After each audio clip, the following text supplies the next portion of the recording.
ಹಣಕಾಸಿನ ವಿಚಾರಕ್ಕೆ ಯಾರ್ಯಾರು ಕೊಲೆ ಆಗತ್ತೆ, ಯಾವ್ಯಾವ ರೀತಿಯಲ್ಲಿ ಕೊಲೆ ಮಾಡ್ತಾರೆ ಅನ್ನೋದೇ ಗೊತ್ತಾಗೋದಿಲ್ಲ. ದುಡ್ಡೇ ದೊಡ್ಡಪ್ಪ ಅನ್ನೋ ರೀತಿಯಲ್ಲಿ ಆಡ್ಬಿಡ್ತಾರೆ. ಪ್ರಿಯತಮೆಯ ಕಗ್ಗೊಲೆಯನ್ನ ಮಾಡಿರುವಂಥದ್ದು. ನಡು ರಸ್ತೆಯಲ್ಲಿ ಚಾಕು ಇರಿದು ಹತ್ಯೆಗೈದಿದ್ದಾನೆ ಈ ಪಾಗಲ್ ಪ್ರೇಮಿ. ಕೋಲಾರದ ಬಂಗಾರಪೇಟೆಯಲ್ಲಿ ಆಗಿರುವಂಥ ಘಟನೆ ಇದು. ದಾಸರ ಹೊಸಹಳ್ಳಿಯ ಸುಜಾತ 27 ವರ್ಷ ಕೊಲೆ ಆಗೋಗ್ಬಿಟ್ಟಿದೆ ಅವರು.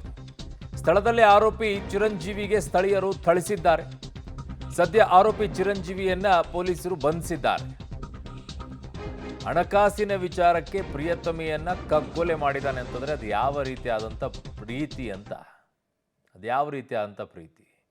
ಹಣಕಾಸು ಏನ್ರಪ್ಪ, ನಿಮ್ಮ ವಿಚಾರದಲ್ಲಿ ನಗು ಬರಬೇಕು ಅಷ್ಟೇ.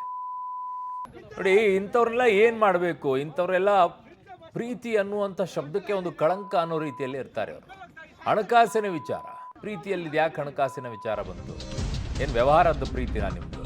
ಹಾಗೆ ಅನ್ನಿಸ್ತಾ ಇದೆ. 3 ತಿಂಗಳ ಹಿಂದಷ್ಟೇ ಖಾಸಗಿ ಕಂಪನಿಯಲ್ಲಿ ಕೆಲಸಕ್ಕೆ ಸುಜಾತ ಸೇರಿರ್ತಾಳೆ. ಹಣಕಾಸು ವಿಚಾರಕ್ಕೆ ಹಿಂದೆಯೂ ಕೂಡ ಹಲ್ಲೆಯನ್ನ ಮಾಡಿರ್ತಾನೆ ಈ ಚಿರಂಜೀವಿ. ಈ ಕುರಿತು ಬಂಗಾರಪೇಟೆ ಠಾಣೆಗೆ ದೂರನ್ನ ಕೂಡ ಸುಜಾತ ಕೊಟ್ಟಿರ್ತಾರೆ. ಆದರೆ ಪ್ರಕರಣದಲ್ಲಿ ಬಂಗಾರಪೇಟೆ ಪೊಲೀಸರು ನಿರ್ಲಕ್ಷ್ಯವನ್ನು ವಹಿಸಿರೋದು. ಹುಬ್ಬಳ್ಳಿ ಪ್ರಕರಣದಲ್ಲೂ ಇದೇ ರೀತಿ ಮಾಡಿದ್ ನೀವು. ಪೊಲೀಸರು ಕ್ರಮ ಕೈಗೊಂಡಿದ್ರೆ ಮಗಳ ಹತ್ಯೆ ಆಗ್ತಾ ಇರಲಿಲ್ಲ ಅಂತ ತಂದೆ ಕಣ್ಣೀರಿಡ್ತಾ ಇದ್ದಾರೆ. ಕರೆಕ್ಟು. ಹುಬ್ಬಳ್ಳಿಯಲ್ಲೂ ಹಿಂಗೆ ಮಾಡಿದ್ರು. ಪೊಲೀಸರು ನಿರ್ಲಕ್ಷ್ಯ, ಏನಾಗಲ್ಲ ಹೋಗ್ರಮ್ಮ ಅಂತ ಕಳಿಸಿರ್ತಾರೆ.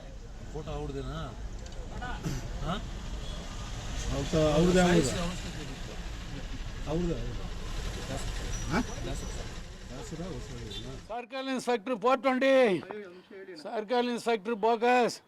ಅವನು ಲಂಚ ತಗೊಂಡು ಬಿಟ್ಬಿಟ್ಟ. 15 ಡೇಸ್ ಬ್ಯಾಕ್ ಕಂಪ್ಲೇಂಟ್ ಮಾಡಿದ್ದೀನಿ. ಅವ್ನು ಕಂಪ್ಲೇಂಟ್ ಕಾರ್ಡ್ ತಗೊಂಡು ಅವ್ನು ಒಳಗಾಗಿದ್ರೆ ನನ್ನ ಮಗಳು. ಇದೇ ಈ ಹುಡುಗನ ಮೇಲೆ ಕಂಪ್ಲೇಂಟ್ ಕೊಟ್ಟಿದ್ದೀವಿ. ಈ ಹೊಡೆದು ಹಾಲ್ ಮಾಡಿದ್ದಾನೆ, ತಪ್ಸ್ಕೊಂಡು ಬಂದಿದ್ದಾಳೆ. ತಪ್ಸ್ಕೊಂಡು ಬಂದು ಮನೆಯಲ್ಲಿ ಹೇಳುವಾಗ ಕರ್ಕೊಂಡೋಗಿ ಬಂಗಾರಪೇಟೆ ಸ್ಟೇಷನಲ್ಲಿ ಕಂಪ್ಲೇಂಟ್ ಮಾಡಿದ್ದೀನಿ. ಅಬ್ಬ ಅವನು ಸಹ ಅದನ್ನು ಕ್ಯಾರ್ ತೊಗೊಂಡಿಲ್ಲ ಸರ್ಕಲ್ ಇನ್ಸ್ಪೆಕ್ಟ್ರು. ಅವ್ನು ಕ್ಯಾರ್ ತೊಗೊಂಡಿದ್ರೆ ಇಷ್ಟು ದೂರ ಈ ಮಟ್ಟಕ್ಕೆ ಬರೋಲ್ಲ. ಅವನು ಇವತ್ತು ಅರೆಸ್ಟ್ ಮಾಡಿದ, ಅವತ್ತು ಮಾಡಿದರೆ ನನ್ನ ಮಗಳು ನನ್ನ ಕೈ ಬಿಟ್ಟು ಹೋಗೋಂಗಿಲ್ಲ. ಎಲ್ಲ ಲಂಚ ತಗೊಂಡು ಬಿಟ್ಬಿಟ್ಟ. ಅವನ ಆರ್ಮಿಯಿಂದ ಬಂದಿದ್ದಾನಂತೆ, ಬಡ್ಡಿ. ಅವನು ಸರ್ಕಲ್ ಇನ್ಸ್ಪೆಕ್ಟ್ರು. ನನ್ನ ಮಗಳೇ ಹೋಗನೇ ಸಿಟ್ಟು ಬಂತು. ಅವನೇ SI ಆಫೀಸರ್ ಇದನ್ನು, ನಾನು ಬೆಮ್ಮಲ್ ಎಕ್ಸ್ ಎಂಪ್ಲಾಯ್. ನಾನೇನು ಇವತ್ತು ಕೋಲಾರ ಟೌನ್ ಪೊಲೀಸ್ ಸ್ಟೇಷನ್ ವ್ಯಾಪ್ತಿಯಿಂದ ಒಂದು ಕೊಲೆ ಪ್ರಕ್ರಿಯೆ ರಿಪೋರ್ಟ್ ಆಗಿದೆ. ಡಿಸೀಸ್ಡ್ ಹೆಸರು ಸುಜಾತ, 28 ಇಯರ್ಸ್, ಮತ್ತು ಆರೋಪಿ ಹೆಸರು ಚಿರಂಜೀವಿ, 27 ಇಯರ್ಸ್. ಇಬ್ಬರಿಗೆ ಮೊದಲಿಂದ ಪರಿಚಯ ಇದೆ. ಈ ಸುಜಾತ ಒಂದು ಖಾಸಗಿ ಕಂಪನಿಯಲ್ಲಿ ನರ್ಸ್ ಆಗಿ ಕೆಲಸ ಮಾಡ್ತಾಯಿದ್ರು. ಚಿರಂಜೀವಿ ಒಂದು ಖಾಸಗಿ ಕಂಪನಿಯಲ್ಲಿ ಫೈನಾನ್ಸರ್ ಆಗಿ ಕೆಲಸ ಮಾಡ್ತಾಯಿದ್ರು. ಸೊ ಬೆಳಿಗ್ಗೆ ಇಬ್ಬರು ಕೋಲಾರ ಬಸ್ ಡಿಪೋಗೆ ಬಂದಿದ್ರು. ಅಲ್ಲೇ ಆದರೂ ಮಾತುಕತೆ ಆಗಿ ಗಲಾಟೆ ಆಗಿತ್ತು. ಅದೇ ಸಂದರ್ಭದಲ್ಲಿ ಚಿರಂಜೀವಿ ಇವರಿಗೆ ಸ್ಟ್ಯಾಬ್ ಮಾಡಿದರು.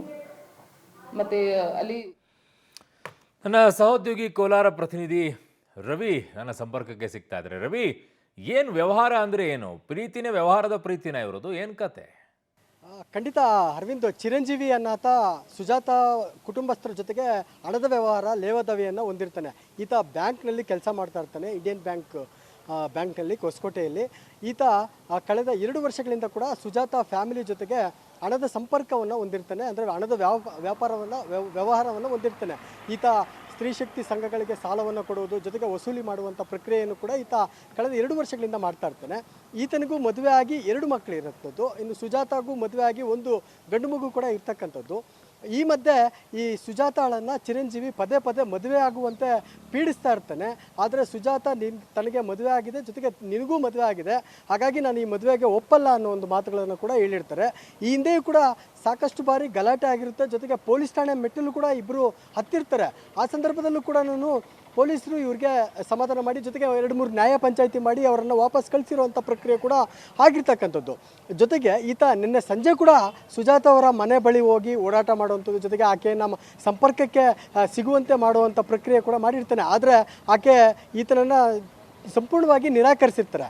ಈ ಸಂದರ್ಭದಲ್ಲಿ ಆತ ಕಾದು ಕುಳಿತಿದ್ದು, ಅಂದರೆ ಕೊಲೆ ಮಾಡುವ ಉದ್ದೇಶದಿಂದಲೇ ಇಂದು ಮುಂಜಾನೆ ಚಾಕುವಿನೊಂದಿಗೆ ಆತ ಕೋಲಾರದಲ್ಲಿ ಒಂದು ಹೊಂಚು ಹಾಕಿ ಆಕೆ ಕ್ಯಾಬ್ ಇಳಿದು ಬಂದಂಥ ಸಂದರ್ಭದಲ್ಲಿ ಆಕೆಯನ್ನು ಚಾಕುವಿನಿಂದ ಇರಿದು ಕೊಲೆ ಮಾಡಿರ್ತಕ್ಕಂಥದ್ದು. ನಾವಿವತ್ತು ಕೋಲಾರ ಹೊರವಲಯದಲ್ಲಿರುವಂಥ ಈ ಒಂದು ಸ್ಥಳದಲ್ಲೇ ಆಕೆಯನ್ನು ಕೊಲೆ ಮಾಡಿರ್ತಕ್ಕಂಥದ್ದು. ಅರುಣ್, ಇಲ್ಲಿ ನೋಡೋದಾದರೆ ಇದು ಕೋಲಾರ ಹೊರವಲಯದ ಜಿಗ್ಜಾಗ್, ಬಂಗಾರಪೇಟೆ ಜಿಗ್ಜಾಗ್, ಇಲ್ಲಿ ಈಗಾಗಲೇ ಕೋಲಾರ ನಗರ ಪೊಲೀಸರು ಇರ್ಬೋದು, ಜೊತೆಗೆ ಸೋಕೋ ಟೀಮ್ ಇರ್ಬೋದು, ಎಲ್ಲರೂ ಕೂಡ ಬಂದು ಸ್ಥಳವನ್ನು ಪರಿಶೀಲನೆಯನ್ನು ಮಾಡ್ತಾ ಇರ್ತಕ್ಕಂಥದ್ದು. ಇದು ಆಕೆಯ ಸುಜಾತ ಬ್ಯಾಗು. ಅಂದರೆ ಆಕೆ ಇವತ್ತು ಸ್ಟಾಫ್ ನರ್ಸ್ ಆಗಿರ್ತಕ್ಕಂಥದ್ದು. ಖಾಸಗಿ ಕಂಪ್ನಿಗೆ ಹೊರಡೋದಕ್ಕೆ ಮುಂಜಾನೆ ಕ್ಯಾಬ್ ಇಳಿದು ಇಲ್ಲಿ ಬಂದಂಥ ಸಂದರ್ಭದಲ್ಲಿ ಏನು ಚಿರಂಜೀವಿ ಕಾದು ಕುಳಿತು, ಜೊತೆಗೆ ಆಕೆಯೊಂದಿಗೆ ಮಾತುಕತೆ ನಡೆಸಿ ಚಾಕುವಿನಿಂದ ಇರಿದಿರ್ತಕ್ಕಂಥದ್ದು. ಇನ್ನು ಈ ಬಟ್ಟೆ ಚಿರಂಜೀವಿಯದ್ದು. ಇಲ್ಲಿ ಕಂಡಂಥ ಸ್ಥಳೀಯರು ಆತನನ್ನು ಹಿಡಿದು ಥಳಿಸಿರುವಂಥ ಕೆಲಸ ಮಾಡಿರ್ತಕ್ಕಂಥದ್ದು. ಯಾಕಂದರೆ ಕಂಡಂಥ ಕೊಲೆ ಮಾಡಿದಂಥ ಸಂದರ್ಭದಲ್ಲಿ ಇನ್ನು ಸುಜಾತ ತಂದೆ ಕೂಡ ಸ್ಥಳಕ್ಕೆ ಭೇಟಿ ಕೊಟ್ಟಿದ್ದಾರೆ. ಅವ್ರನ್ನೂ ಕೂಡ ಮಾತಾಡ್ಸೋಣ, ಕೃಷ್ಣಮೂರ್ತಿ ಅನ್ನೋರನ್ನ.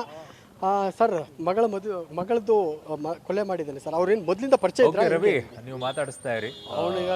ಧನ್ಯವಾದಗಳು ನಿಮ್ಮ ಮಾಹಿತಿಗೆ. ಸೊ ಇದು ಕೋಲಾರದಿಂದ ಬರ್ತಾ ಇರುವಂಥ ಮಾಹಿತಿಗಳು. ಅಲ್ಲಿ ಏನು ಪರಿಸ್ಥಿತಿಗಳಾಗಿದೆ ಅಂತ ನೋಡಿದ್ದೀರಾ ನೀವು. ಸೊ ಯಾವ ರೀತಿಯಾದಂಥ ಪ್ರೀತಿ ಅಂತ ಕರಿಬೇಕು ಅನ್ನೋದನ್ನು ನಿಮಗೆ ಬಿಡ್ತೀವಿ, ನೀವು ಡಿಸೈಡ್ ಮಾಡಿ.